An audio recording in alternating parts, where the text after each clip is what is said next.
اي خدمه اهو يا جمهور الاهلي، مش حارمكم من حاجه. قعدتوا تقولوا ال 12 يا اهلي، ال 12 يا كولر، ادي كولر اهو وفى بوعده وجاب لكم ال 12. اي خدمه والله يا جدي كولر، انا مش عارف اقول لك ايه ولا ودي جمايلك عليا دي فين. يعني كتر خيرك وربنا يكتر من بطولاتك يعني. بس انا كان عندي طلب صغير كده منك، بس مكسوف يعني شويه تزعل او تتضايق او ترفض. قول يا حبيبي ما تتكسفش. عايز فلوس؟ قول، ما احنا واخدين مكافآت. قول عايز ايه؟ لا لا لا، فلوس ايه؟ فرحتنا بالبطولات اهون من 100 مره من الفلوس. انا بس يعني بصراحه كنت عايز افتحك في موضوع مهم كده. احنا الحمد لله ربنا كرمنا وخدنا البطوله رقم 12.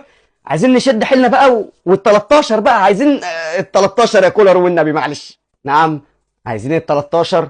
طب ما تلحقوا تحتفلوا وتفرحوا بال 12 الاول، عشان ده كده ظلم بقول لك ايه، امسك كده امسك كده ال 12 دي احتفل بيها.